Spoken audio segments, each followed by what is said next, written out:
the Arabian desert. A vast ocean of drifting sands and scorched, sun-baked rocks.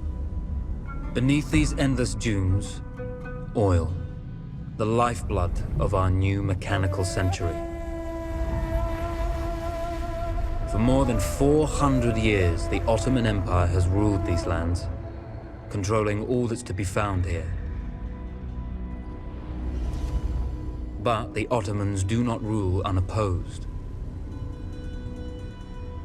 Small bands of Bedouin rebels have united to overthrow the empire.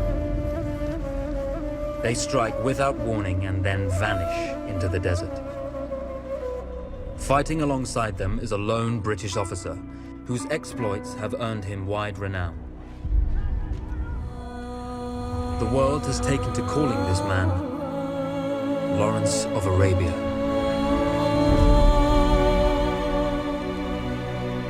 In the desert, you rely on good planning, but you also hope for a dash of luck.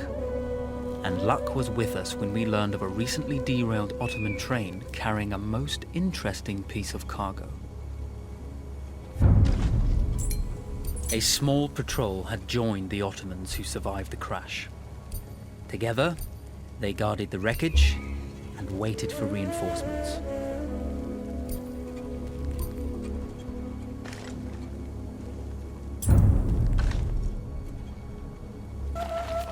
A lone fighter has just one advantage over a large enemy force. A lone fighter can move unseen.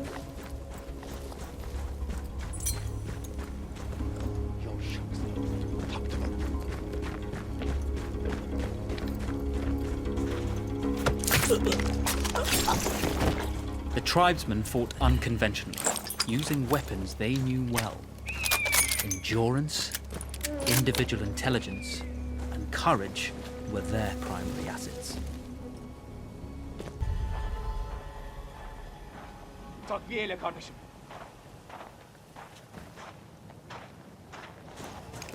O ne?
There's a world of difference between seeing something and having it in your own two hands.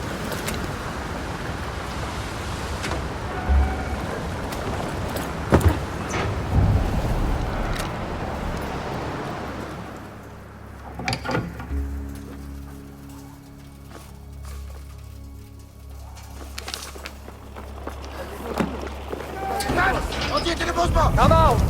It's over!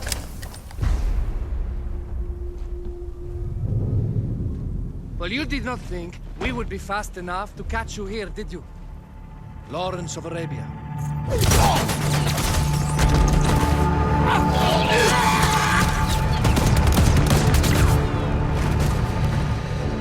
Actually, I was rather depending on it. Lawrence. Well, this is very clever. Now the hunter becomes the hunted. So who might you be? How enchanting you are, my dear. Ahmed. I'll show you enchanting. If it weren't for you, I'd be free. Free, is it? You'll be free when you're dead. And I'm happy to tell you, the Empire intends to grant you all this freedom very soon. Even now, an engine of destruction scours this desert, obliterating your allies, your families, your homes. Soon there will be nowhere to run. Nowhere to hide. Soon all that you know, and all that you love, will be ashes. You will all be free to die. Oh. Ah, you animal! Zara!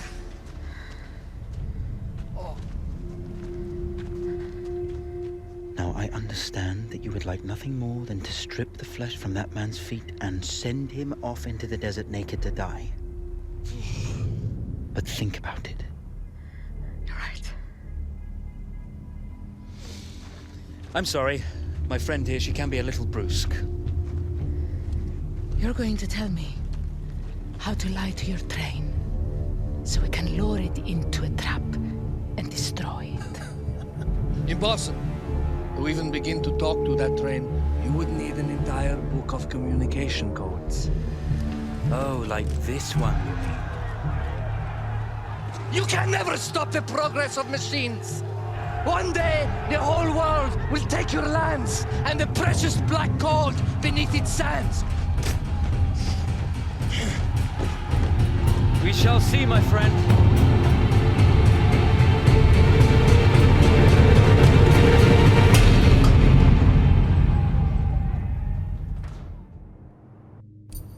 Of course, obtaining the codebook was not enough. To destroy this Iron Dragon, this Canavar, as the Ottomans had named it, we had to send it 3 encrypted messages telling it to stand down. There were Ottoman outposts scattered along the railroad tracks. The commanders there carried high-priority message capsules. We had to use those to send our orders. Infiltrating the village wouldn't be easy. A full detachment of Ottoman soldiers had occupied it. The Ottomans had chosen an isolated location for their desert outpost. It seemed lightly defended. It was also well stocked with arms and equipment. The ancient ruins were all that remained of a civilization now lost to time. The Ottoman Empire brought in the modern world with a host of armored vehicles and field guns.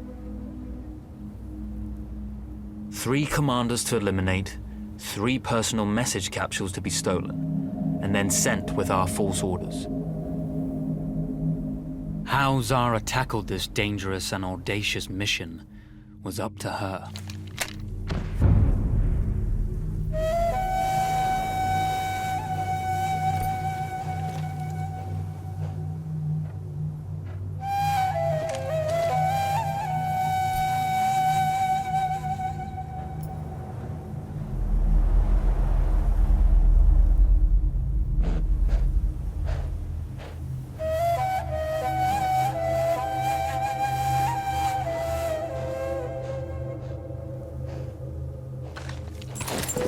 Bedouin treasured their horses, and in return, those animals granted their riders unparalleled speed and mobility.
We were putting a great deal of trust in Zara's capabilities, but I had complete confidence that she would carry the day.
You see, the message had already been sent, my dear. Though not the message you would have wanted. Lawrence was such a good host. It almost seemed rude to escape. I made sure to note the location of Lawrence's camp, of course. Which means the train knows too.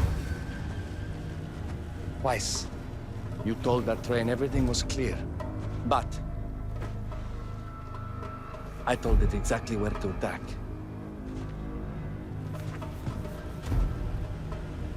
The beast has your scent, my dear. And it's coming to slaughter you and your little band of rebels. First, the firestorm from the cannon. Then, up close with the troops to slaughter any survivors.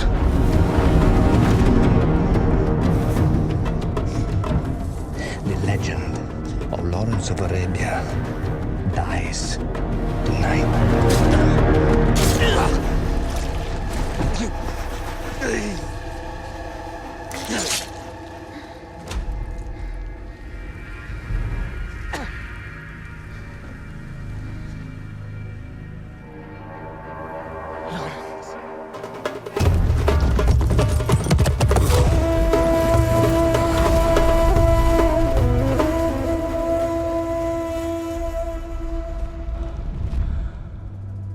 You slipped away just in time. Tilkitchi was a fool to think we'd ever stay after he escaped. The carnival won't stop hunting us. No, it won't. Let me think. The train's coming a long way. So it'll have to stop to take on water. That's where we strike. Agreed. I'll deal with any sentries, then rig explosives on the track. Yes, and I'll rally our fighters. When I blow the lines, the train will be trapped. So when you hear the blast, you need to attack them with everything you have. It's good. But you know that there's a chance the men may not come. You may set off those explosives and find you're out there all alone. You know that. I guess I won't know either way until I set it off.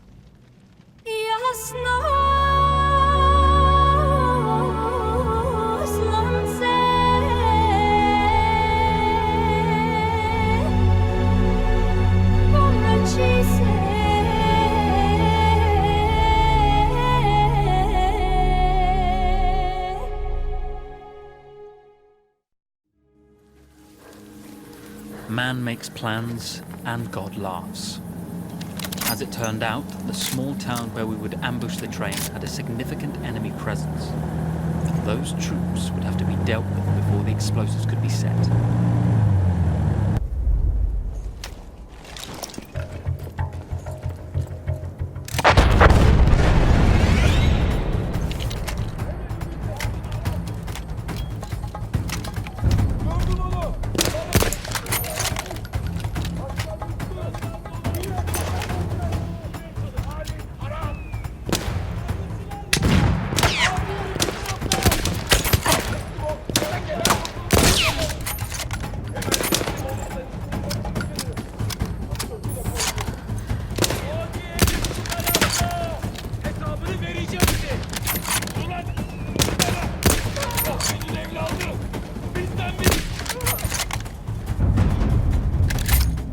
Once Zara secured the town, the trap could be set for the arriving train.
Vengeance can be a sweet or bitter brew.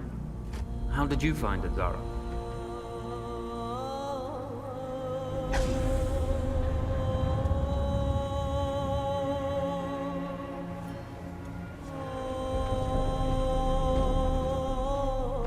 And you're right, we do need to think bigger, act bigger.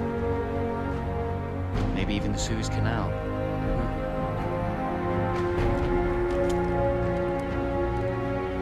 Tell me, what do you know about battleships?